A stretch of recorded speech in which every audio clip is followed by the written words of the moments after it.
नमस्कार, सीएनबीसी आवाज मोतीलाल ओसवाल स्टूडियो में आप सभी का स्वागत है। 10 के दमदार ट्रेड्स की शुरुआत करते हैं हेडलाइंस के साथ। कच्चे तेल में नरमी और राज्यों के चुनाव में बीजेपी की अच्छी बढ़त से बाजार में बढ़ी तेजी की रफ्तार। निफ्टी 250 पॉइंट से ज़्यादा चढ़कर 24,300 के करीब पहुंचा। बैंक निफ्टी में 700 पॉइंट से ज़्यादा का उछाल। मिड कैप और स्मॉल कैप में भी अच्छी खरीदारी। इंडिया विक्स भी पड़ा ठंडा, 4% फिसला।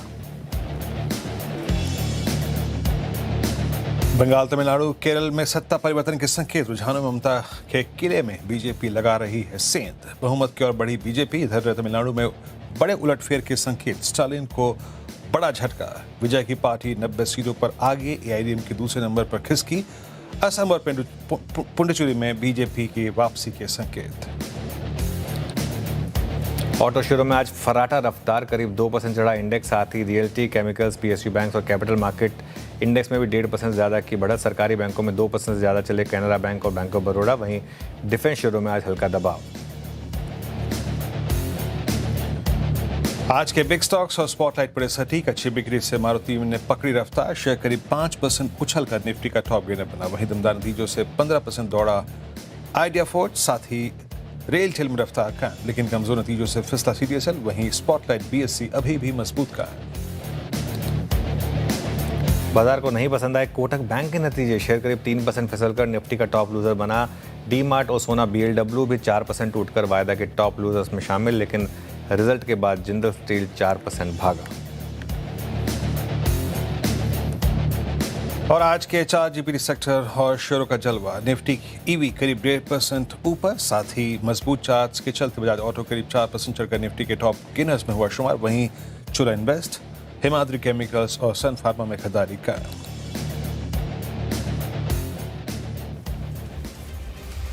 ओके, चलिए अब एक काम करते हैं, शो की शुरुआत करेंगे। 10 के दमदार ट्रेड्स में हमारे साथ मानस जायसवाल और आशीष बहेती पिछले शो से बने हुए हैं। साथ ही अमित सेठ और सोमेल मेहता भी जुड़ेंगे अपने टॉप ट्रेड्स के साथ।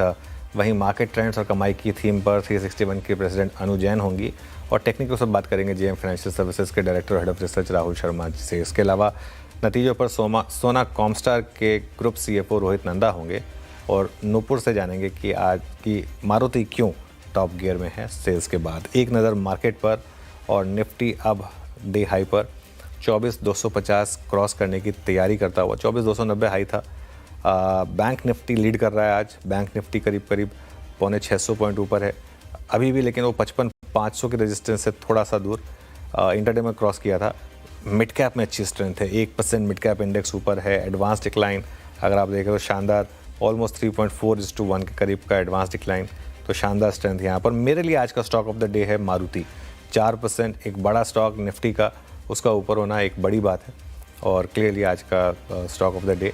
उसके अलावा अगर आप देखें तो Vedanta 6%, Vodafone idea 4.5%, Hindustan Unilever 4.5%, Laurus lab 4.5%, बंधन बैंक अब 3.5% ऊपर हो गया है। चोला, बजाज ऑटो, बीएचईएल, फोर्टिस, इन सब में अच्छी तेज़ी है। श्रीराम फाइनेंस, इन सब में अच्छी तेज़ी है। कुछ स्टॉक्स हैं जहां गिरावट है।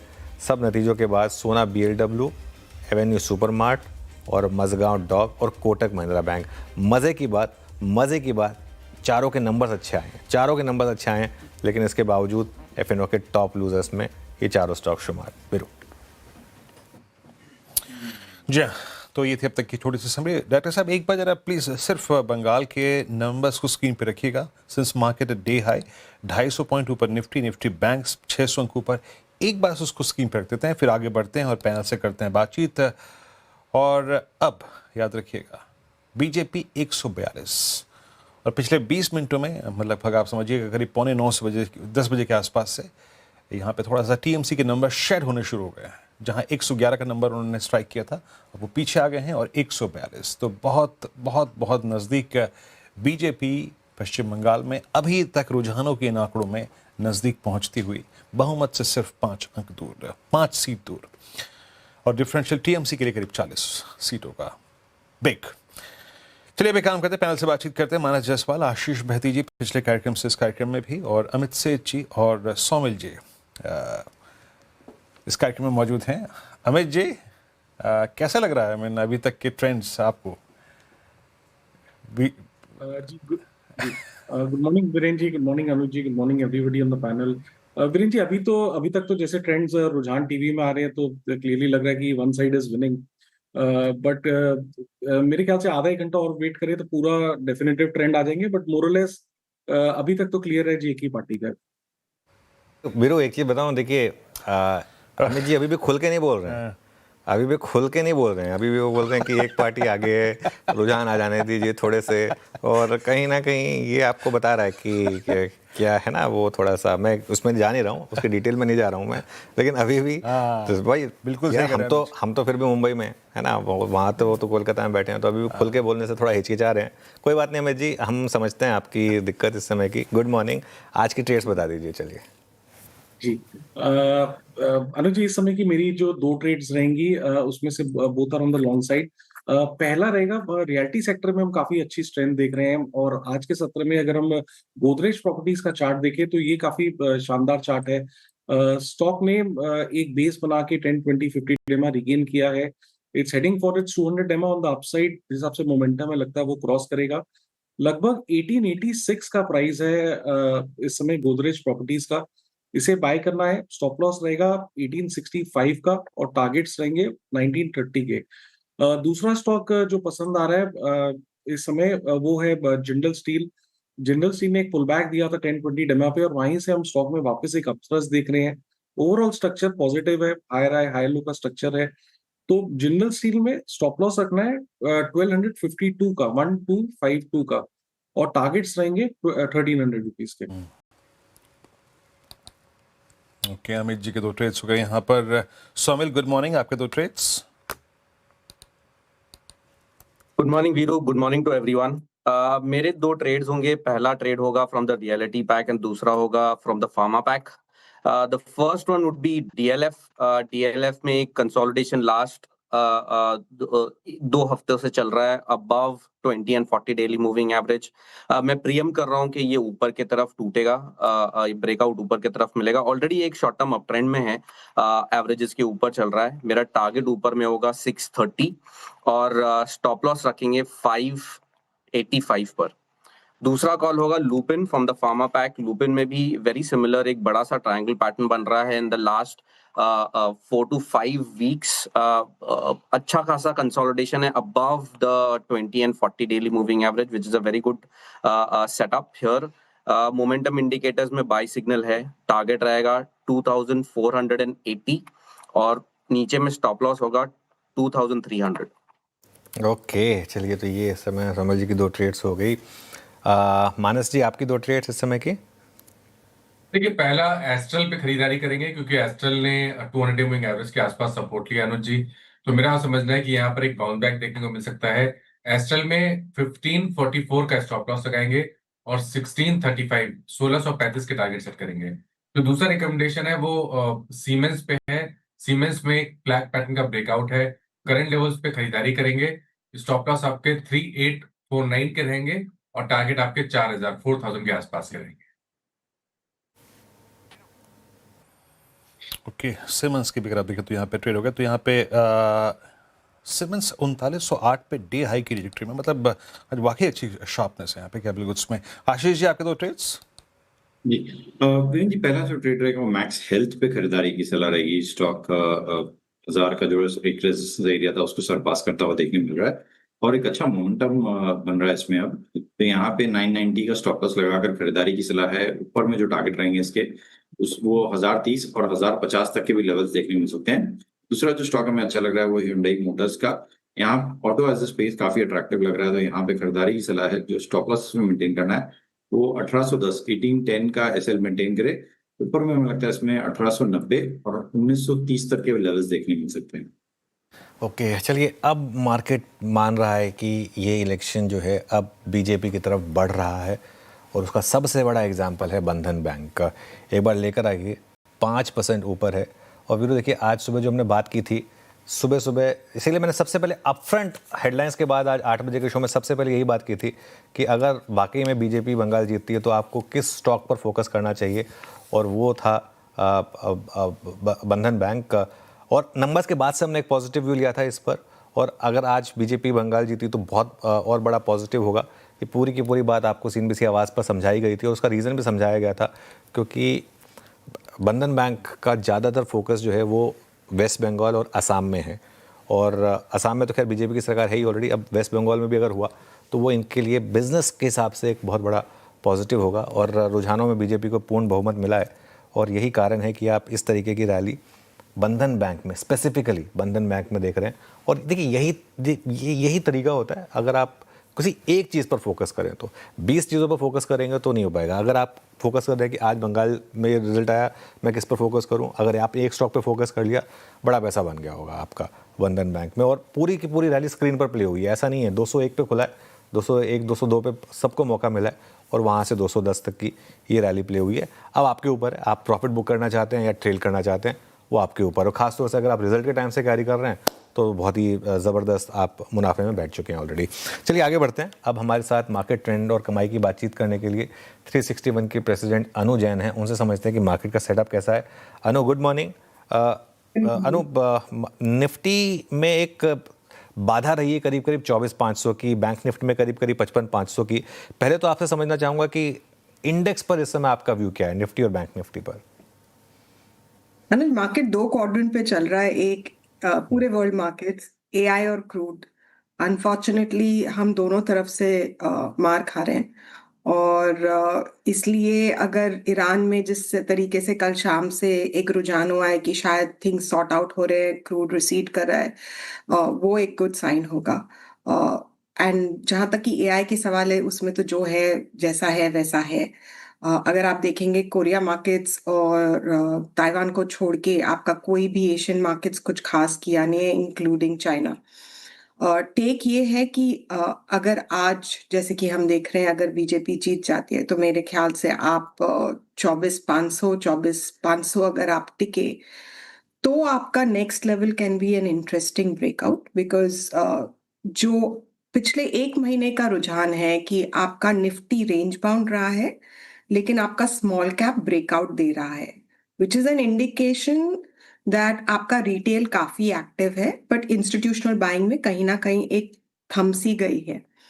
उसके सिवा अगर आप जो टेक्निकल ब्रेकआउट्स या टेक्निकल बिल्डअप्स दिख रहे हैं, लार्सन में बिल्डअप बहुत स्ट्रांग है, अडानी ग्रुप में बिल्डअप बहुत स्ट्रांग है, वेल्सपन ग्रुप में बिल्डअप बहुत स्ट्रांग है, जेएसडब्ल्यू ग्रुप में बिल्डअप बहुत स्ट्रांग है, आपके पावर स्टॉक्स में बिल्डअप काफी स्ट्रांग है।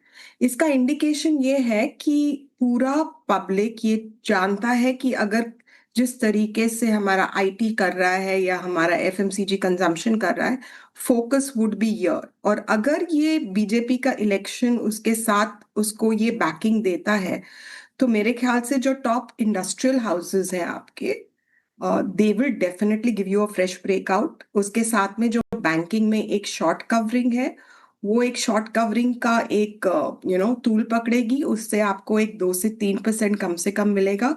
तो मेरे ख्याल से there is a good chance आप 24,500 को इस बार ना केवल यू विल रीच देयर, पर मेरे ख्याल से होल्ड करने का मुझे पहली बार टेक्निकली एंड फंडामेंटली एक कॉन्फिडेंस आ रहा है। पिछले हफ्ते तक या उससे पहले जब मैंने बात की थी तो I was expecting it to be range bound till 24,400 24,500। इस बार पहली बार कॉन्फिडेंस आ रहा है कि शायद वो उसको ब्रेक कर सकता है। ओके, अच्छा अनुज जी, अब आते हैं कुछ कुछ सेक्टर्स पे, है ना। आईटी के नंबर्स बहुत खराब रहे, चाहे whether it's Infosys, TCS, HCL technologies more specially. But कभी कभी जब क्रूड बहुत तेज होता था तो it was becoming a tactical play, है ना, एक पुल बैक खेलने का मौका मिलता था हमें यहाँ पे। आईटी टेक्निकली कैसे प्लेस्ड है? अर्निंग्स वाइज हमने कुछ देख लिया, सब कुछ देख लिया, एक्सेंस पूरा मिल गया। Technically how IT is placed right now? देखिए, दे हैव मेड लोज, तो टेक्निकली तो ऑब्वियसली वीक है, बट यहाँ कितना है गिवन दैट रुपी सीड हुआ, तो आपका रुपी भी स्ट्रेंथन हो सकता है। तो अभी तक तो ये था कि एटलीस्ट एक रुपी प्ले था कि वीकनिंग रुपी के साथ this was supporting it. But अब अगर वो भी सपोर्ट चला गया तो मेरे ख्याल से एक 3 से 5% और गिर सकता है। But there are some good mid-cap IT stocks, the whole bunch, nothing unknown, your Coforge, Cient, Persistent, जो अच्छा स्ट्रॉन्ग सपोर्ट लेवल पे यहाँ पे फ्रेश क्लोज नहीं बना रहे हैं। जो यहाँ पे अक्यूमुलेशन पैटर्न दिखा रहे हैं। तो मेरे ख्याल से फोकस शुड बी जहाँ पे अभी भी फंडामेंटली ग्रोथ है and technically not making new lows, but large cap में तो अभी भी काफी प्रॉब्लम है, तो I would stay away from the large cap. Stay away from the large cap. Mid caps में आपके इस समय प्रेफर्ड स्टॉक पिक्स क्या होंगे अनु? मैंने पिछली बार भी डिक्लेयर किया था कि हमने नीचे में परसिस्टेंट लिया हुआ है। हम इवन कोफोर्ज पे ध्यान रख रहे हैं, सेंट पे ध्यान रख रहे हैं। तो हम x of obviously first x of IT मैं आईटी से अलग हटकर पूछ रहा हूँ। अगर पूरा होराइजन को अगर ब्रॉडन कर दिया जाए, आईटी में मैंने सुन ली आपकी पिक्स, आईटी के अलावा मिड कैप्स में और क्या पिक्स होंगी आपकी? देखिए, उस दो सेक्टर्स जो मुझे बहुत अच्छे लग रहे हैं, वो एक तो आपका पावर रिलेटेड है, तो उसमें चाहे आप ग्रिड ले ले, चाहे आप एंसिलरीज ले ले, सब अच्छा लग रहा है। दूसरा फार्मा अच्छा लग रहा है, और फार्मा में सीडीएमओ साइड पे चाहे वो लॉरस है, और थोड़ा सा लार्ज कैप में डिविस है, रूबिकॉन है, सब अच्छा लग रहा है वहां पे। तो मेरे ख्याल से वो, और एक जो नया trend because of what the news has been, hospital stocks, तो आई थिंक वो भी अच्छा लग रहा है। Last but not the least, आपका सारा मिड कैप एनबीएफसी भी अच्छी तरीके से पॉइज्ड है for a pullback rally. So मेरे ख्याल से वहां भी आप नजर रख सकते हैं। तो अगर ये मार्केट यहाँ होल्ड करता है तो काफी सेक्टर्स जो नहीं चले हैं वो काफी रिकवर करेंगे यहाँ से। ऑल राइट, चलिए अनु, बहुत बहुत शुक्रिया आज हमारे साथ जुड़ने के लिए और अपना व्यू हमारे साथ शेयर करने के लिए। आगे बढ़ते हैं हमारे साथ अब चौथी तिमाही में जो मैनेजमेंट जो नंबर्स लेकर आए हैं मैनेजमेंट, उनकी बारी है। अब सोना बीएलडब्ल्यू प्रोविजन, यहाँ पर नंबर्स अच्छे हैं। मुनाफे में 17%, इनकम में 45% की ग्रोथ है, मार्जिन में 3% ज़्यादा की कमी आई है। नतीजे और आउटलुक पर बात करने के लिए हमारे साथ सोना बीएलडब्ल्यू प्रिसीजन फोर्जिंग्स के ग्रुप सीएफओ रोहित नंदा मौजूद हैं। रोहित जी, गुड मॉर्निंग। रोहित जी, आपके नंबर्स मार्केट को अच्छे लगे, सिर्फ एक चीज़ जो मार्केट को नहीं पसंद आई वो थी कि ये मार्जिन पर प्रेशर क्यों आया। अगर आप इसे एक्सप्लेन कर सकें और इस पर एक आउटलुक दे सकें तो। नमस्कार Anuj, thanks for having me here. तो इस बार हमने जो क्वार्टर के और फुल ईयर के नंबर हैं वो हमारे आज तक के बेहतरीन नंबर हैं in terms of revenue, EBITDA and PAT, all three. Margin में एक्चुअली एक बेस इफेक्ट है बड़ा। लास्ट ईयर फोर्थ क्वार्टर में हमने अपनी पीएलआई इनकम पहली बार बुक की थी, तो फोर्थ क्वार्टर में पूरे साल की पीएलआई इनकम बुक है, तो उसका 1.9% मार्जिन के ऊपर इम्पैक्ट है। अगर आप उसको निकाल देंगे तो मार्जिन का ड्रॉप खाली 0.8% है, और ये 0.8% में भी दो भाग हैं। इसमें कुछ तो कमोडिटी इन्फ्लेशन की वजह से है और बाकी का जो है वो प्रोडक्ट मिक्स की वजह से है। तो अगर रियल गिरावट आप देखेंगे तो 0.8% है, और उसमें भी मिक्स और कमोडिटी प्राइस इन्फ्लेशन रीजंस हैं। ओके, अच्छा रोहित जी, ये बताइए कि जो आपका ईवी रेवेन्यू है वो साल दर साल करीब करीब 22% ग्रो हो गया, और वो आपकी पूरी रेवेन्यू शेयर का मतलब जो आपका बिक्स है उसमें करीब करीब 39% कंट्रीब्यूट करता है। That's good. आगे जाके इसका कंट्रीब्यूशन आप क्या देख रहे हैं? आई मीन इस पूरे विक्स में मतलब रेवेन्यू मिक्स में आपका ईवी का कंट्रीब्यूशन कितना होगा, और इसका margin rest of the portfolio से कितना प्रीमियम प्रोवाइड करता है आपको? I mean scope of expansion of margin जो ईवी आपको दे रहा है वो कितना दे रहा है? थोड़ा सा इस पर प्रकाश डालेंगे। जी, तो हमारा जो ऑर्डर बुक है वो लगभग 24,000 करोड़ का ऑर्डर बुक है। इसमें 70% ऑर्डर जो हैं वो ईवी से ही हैं। तो अगर आप उसको कन्वर्ट करते हैं तो आने वाले सालों में EV as a percentage of revenue जो है वो बढ़ने की ही उम्मीद है। अभी क्योंकि हमने रेलवे बिजनेस जब से एक्वायर किया है तो हम EV as a percentage of automotive revenue दिखाते हैं। तो 39% जो आपने बोला वो बेसिकली ऑटोमोटिव रेवेन्यू का 39% है। तो ये प्रतिशत आगे जाके बढ़ना चाहिए। जहां तक मार्जिन का सवाल है, देखिए उसमें दो पार्ट्स हैं। तो कुछ ऐसे प्रोडक्ट्स हैं जो हम खाली इंडिया में सप्लाई करते हैं, और कुछ ऐसे ईवी प्रोडक्ट्स हैं जो हम एक्सपोर्ट भी करते हैं और इंडिया में भी देते हैं। तो ये दोनों अलग अलग बिजनेस सेगमेंट्स में हैं, दोनों जाते ऑटोमोटिव में ही हैं। तो इसमें जो डिफरेंशियल और जो गियर्स हमारे जाते हैं उसमें हमारा मार्जिन जो है वो हमारे एवरेज मार्जिन से ज्यादा है, और जो डोमेस्टिक मार्केट में हम ईवी मोटर्स देते हैं उसमें मार्जिन थोड़ा कम है। तो अभी जो है हमारा डोमेस्टिक में जो ईवी मोटर का रेवेन्यू है वो काफी तेजी से बढ़ रहा है और हमारा ऑर्डर बुक भी उसमें काफी स्ट्रांग है। ओके, ये जो ट्रम्प के टैरिफ्स का मामला है उससे आपके बिजनेस पर कितना इम्पैक्ट पड़ सकता है आगे जाते हुए, या नेग्लिजिबल इम्पैक्ट है आपके ऊपर? तो अनुज, जो पीछे टैरिफ का रिवर्सल का ऑर्डर हुआ और उसके बाद दोबारा से टैरिफ लगे, तो अभी भारत पे जो टैरिफ हैं वो बाकी सारे जो कंपेटिटर नेशंस हैं इन सम वे उसके या तो बराबर हैं या उससे कम हो गए हैं। तो इसका मतलब ये है कि जो भी हमारा कस्टमर हमसे प्रोडक्ट ले रहा है तो हम उतने ही कंपेटिटिव हैं जो टैरिफ लगने से पहले थे, बिकॉज जो कस्टमर यूएस में खरीद रहा है और यूएस में इंपोर्ट कर रहा है वो तो चाहे हमसे ले या किसी और देश से ले और किसी सप्लायर से ले, उनको तो टैरिफ कम से कम उतना तो टैरिफ बियर करना ही पड़ रहा है। तो कंपेटिटिवनेस के ऊपर कोई अंतर नहीं है। हाउएवर अगर इसका लेट्स से टैरिफ्स की वजह से अगर लोकल डिमांड के ऊपर इम्पैक्ट आता है, जो अभी तक नहीं आ रहा है, लेकिन अगर आने वाले समय में कुछ डिमांड कम होती है तो वो एक इनडायरेक्ट इम्पैक्ट हो सकता है। ओके, अच्छा, ये थोड़ा सा मैं रोहित जी एक और चीज़ पूछना चाह रहा था। आई मीन मार्जिन्स पे हालांकि काफ़ी बातचीत हो चुकी है, बट मेटल प्राइसेस जिस डायरेक्शन में रहे हैं, आई मीन आपको लगता है क्या है मोटे तौर पे जो FY27 की मार्जिन्स आउटलुक है और जिस तरीके से अपने आप मेटल्स को हेज करते हैं, अपने इनपुट्स को, ट्रेजेक्ट्री को मेंटेन कर पाएंगे इसी मतलब +100 basis point ups and down? जी, हम जो मार्जिन के बारे में जनरली जब भी बात करते हैं तो हम एक रेंज की बात करते हैं। तो हमने पास्ट में भी 23 से 25% का मार्जिन रेंज की बात की है after acquisition of railway business. तो अभी भी हमें लगता है कि वो 23 से 25% की रेंज हम मेंटेन कर पाएंगे।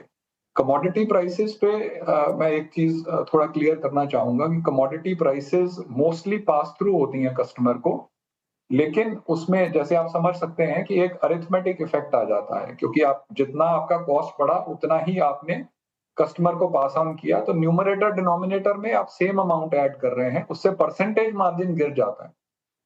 एब्सोल्यूट मार्जिन नहीं गिरता लेकिन परसेंटेज मार्जिन गिर जाता है। तो उसकी वजह से जब भी कमोडिटी इन्फ्लेशन होता है तो परसेंटेज मार्जिन जो है वो थोड़ा नीचे आ जाते हैं। रोहित जी, थोड़ा टफ सवाल है लेकिन मुझे पूछना पड़ेगा क्योंकि काफ़ी अनफॉर्चुनेट इवेंट्स हुए थे पिछले 6 महीने में। अभी जो कोर्ट रूम बैटल है इसका कुछ बिजनेस पे इम्पैक्ट है क्या?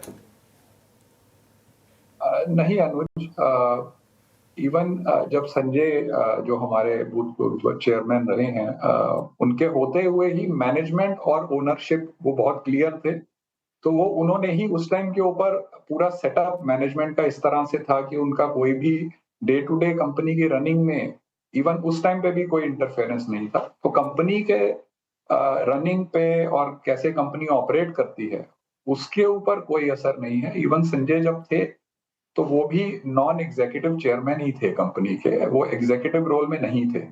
तो इसलिए जहां तक कंपनी का सवाल है, कंपनी जैसे पहले चल रही थी एग्जैक्टली वैसे ही अभी भी चल रही है। तो इस सब का कंपनी के रनिंग के ऊपर कोई भी असर नहीं। चलिए, बहुत बहुत शुक्रिया और आपने सवाल का जवाब दिया और डक नहीं किया। And thank you so much आज हमारे साथ जुड़ने के लिए रोहित जी।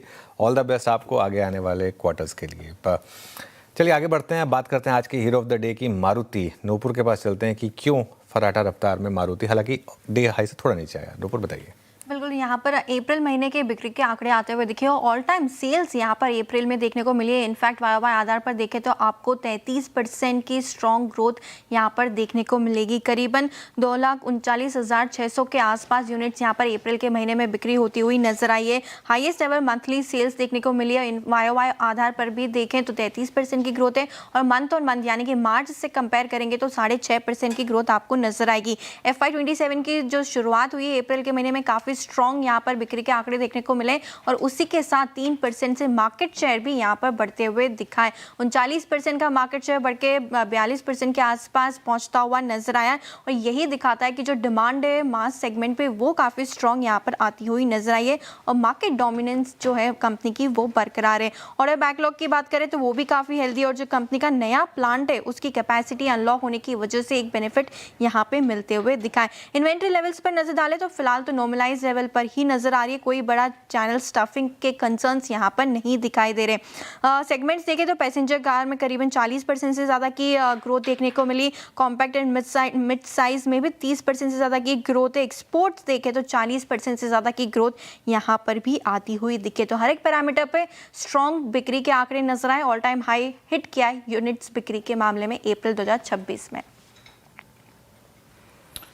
ओके, शुक्रिया पूरी चर्चा के लिए और मारुति के नंबर्स को सही तरीके से रखने के लिए। और यही करा तो यही कारण है कि मारुति आज शानदार तेजी लेकर और अपने साथ अगर आप देखें पूरे ऑटो को भी ड्राइव किया। एज ऑफ नाउ आपकी स्क्रीन पे 13715 3% ऊपर। राहुल शर्मा जेएम से हमारे साथ इस वक्त मौजूद हैं। मीनवाइल जरा एक बार निफ्टी लेके आइएगा। निफ्टी थोड़ा सा प्रॉफिट टेकिंग मोड में गया और थोड़ा सा पिछले कुछ समय में अगर आप देखें टीएमसी के आंकड़े जो थे वो करीब 109 के, वो थोड़ा सा अगर आप देखें ऊपर की तरफ बढ़े हैं, बट स्टिल आई मीन करीब के 41 सीटों का डिफरेंशियल है। तो बीजेपी बहुमत के पार 151। चलते हैं अब राहुल जी के पास। राहुल जी गुड मॉर्निंग, कार्यक्रम में स्वागत है आपका। टर्बुलेंस तो है इंडेक्स में, मेरे ख्याल से क्लियर सेंस इस वर्डिक्ट का, पॉलिटिकल वर्डिक्ट का और स्पेशली स्टेट ऑफ बंगाल का, मेरे ख्याल से 1:30-2 बजे तक एक सही सेंस बाजार लगा पाएगा।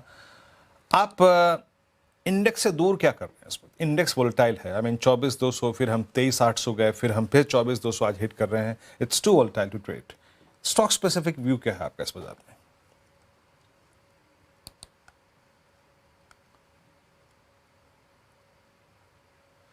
राहुल जी आप म्यूट पे हैं, प्लीज अपने आप को अनम्यूट कीजिएगा। जी हाँ, क्षमा चाहूंगा।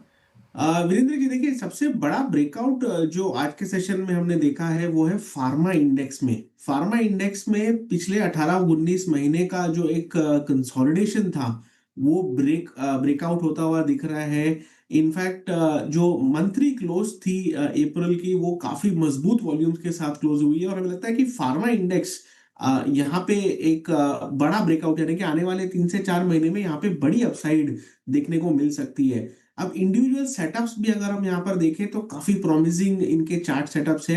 एज अ डिस्क्लेमर, ये स्टॉक आइडियाज हमने हमारे क्लाइंट्स को रेकमेंड किए हैं। तो हमने 4 स्टॉक की बास्केट बनाई है जिसको आप फार्मा का जो ब्रेकआउट है इसको प्ले करने के लिए आप यूटिलाइज कर सकते हैं। तो जो 4 स्टॉक जो सबसे बेहतरीन सेटअप्स है टेक्निकली, वो हमें लगता है बायोकॉन, लुपिन, लॉरेंस लैब्स और टोरेंट फार्मा। तो एक फार्मा बास्केट बनाकर यहाँ पर चलने की राय रहेगी। हमें लगता है कि आने वाले 3 महीने में तकरीबन 12 से 15% की अपसाइड इस बास्केट में देखने को मिल सकती है। 7% का स्टॉप लॉस लगाए बास्केट लेवल पर और इस बास्केट में निवेश किया जा सकता है। और इंडिविजुअली अगर मैं सेटअप की बात करूं तो लुपिन का सेटअप हमें शॉर्ट टर्म में काफी बढ़िया लगता है। हमें लगता है 2500 रुपए तक के टारगेट्स लुपिन में देखने को मिल सकते हैं। इन लेवल्स पर खरीदारी करने की राय है। स्टॉक ने एक अच्छा कंसोलिडेशन दिया है जहां पर 2260 का सपोर्ट लिया है, तो 2260 का स्टॉप लॉस रहेगा और 2500 के तक के टारगेट्स हमें लगता है कि अगले 5 से 10 ट्रेडिंग सेशन में देखने को मिल सकते हैं लुपिन में। ओके, ल्यूपिन और फार्मा आपको इस वक्त बहुत इम्प्रेस कर रहा है। आते हैं थोड़ा सा एक दो स्पेस पे और कैपिटल गुड्स को देखिए राहुल जी। आप देखिए डिफेंस को, एक गजब की शार्पनेस वो भाव कॉपी में विजिबल भी थी, लास्ट रिपोर्टेड भाव कॉपी में। इन दो स्पेस पे आपका टेक क्या है? जी हाँ, बिल्कुल काफी अच्छा प्राइस एक्शन देखने को मिला है आज। जो डिफेंस मेजर है हिंदुस्तान एरोनॉटिक्स, इसमें इनफैक्ट एक कंसोलिडेशन ब्रेकआउट हुआ है। बहुत ही स्ट्रॉन्ग वॉल्यूम्स के साथ ये स्टॉक आज मूव कर रहा है। हमें लगता है अगला टारगेट 4700 तक का एचएल में हो सकता है, तो यहाँ पर खरीदारी की जा सकती है। लेकिन अगर डिप आएगा तो आई थिंक रिस्क रिवॉर्ड जो है वो बेटर रहेगा। तो 4500 के आसपास डिप पे खरीदारी करे, 4450 का स्टॉप लॉस रहेगा और हमें लगता है कि 4650 से लेके 4700 तक के लक्ष्य एचएल में देखने को मिल सकते हैं। जो सेकंड मेजर स्टॉक है भारत इलेक्ट्रॉनिक्स, यहाँ पर भी रिस्क रिवॉर्ड फेवरेबल है। हमें लगता है कि जैसे ये स्टॉक 440 का लेवल निकलता है, यहाँ पर भी एक ब्रेकआउट आएगा, तो अबव 440 बाय करने की राय रहेगी बीईएल में। चलिए राहुल जी, बहुत बहुत शुक्रिया आप इस बातचीत में शामिल हुए। इंडस्ट्रीज पे सेक्टर्स पर अपनी राय रखी आपने, बहुत बहुत शुक्रिया। निफ्टी हायर लेवल से अगर आप देखें तो करीब 50-100 लगभग करीब 120-130 पॉइंट रिट्रेस हो चुका है। तो इन ट्रेंड्स के बीच में आप देखें तो इस वक्त इंडेक्स थोड़ी सी रोटेशन करता हुआ ऊपर नीचे दाएं बाएं, एक क्लियर सेंस अगर आप देखें, मैं जैसे कह रहा हूँ कि 1:30 बजे तक मिलेगा आपको। मीनवाइल अगर आपका कोई प्रश्न हो जरूर पूछें और अगला कार्यक्रम ट्रेडर्स हॉटलाइन श्रेया के साथ। नमस्कार।